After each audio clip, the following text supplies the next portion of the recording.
Salut les amis, bienvenue sur votre plateforme. J'espère que vous allez bien. Je suis votre humble serviteur, l'homme le plus noir de la terre. Ce qui est en train de se préparer, si les Occidentaux ou les Européens ne se réveillent pas, ça sera très compliqué. Les amis, je répète encore, ce qui est en train de se préparer là entre les Russes et les Chinois au sein du BRICS, si les Européens ne se réveillent pas, ça sera tellement compliqué pour eux.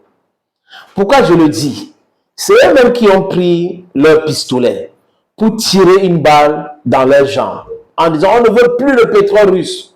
D'accord. On ne veut plus le gaz russe. D'accord. On va acheter au Moyen-Orient. Les gars n'avaient pas envisagé que le détroit d'Ormuz devait avoir un problème un jour. Ils n'ont pas envisagé cela. Et comme les Arabes sont leurs amis, copains, et les pays arabes là n'ont pas aimé la révolution islamique, et confondent l'attitude de certains Arabes à l'attitude de certains Perses. Les Perses ont une histoire très riche, complexe. C'est un peuple fier qui préfère mourir dans la dignité que de vivre dans l'humiliation. Comprendre cela est aussi très important. C'est nécessaire. Mais les Occidentaux sont souvent aveuglés par l'arrogance, par la brutalité, et ils pensaient qu'ils avaient le monopole de la brutalité.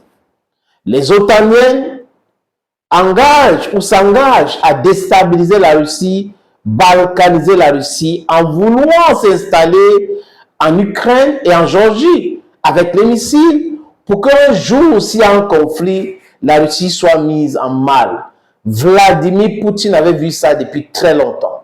Il avait dit ça en 2007 au sommet de la paix de Munich.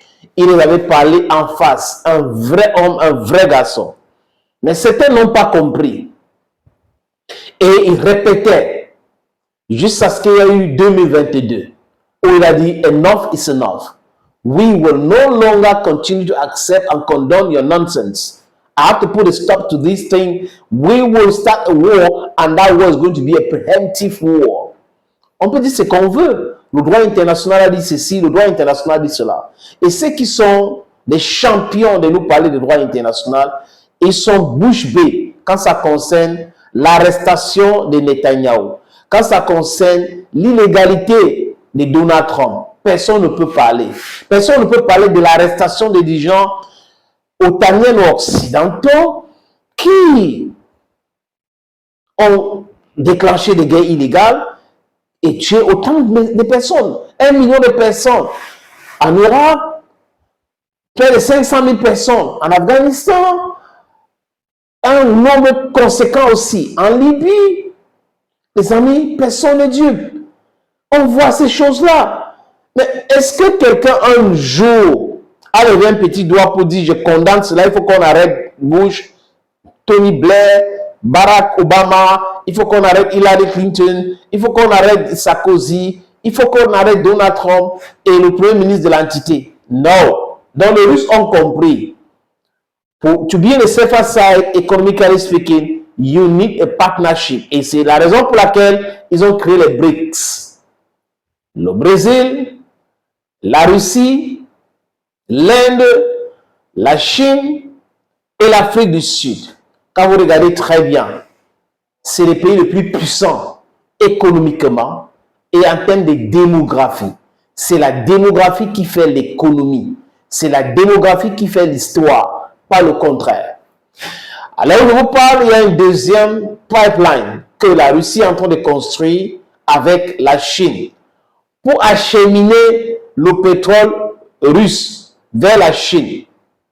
Et là, du côté de l'Iran, ils sont en train de tout refuser. Ils ne veulent plus du pétrole dollar. Et le détroit d'Ormuz sera payé. Les Européens qui vont payer le détroit d'Ormuz, les amis, ça va se passer comment?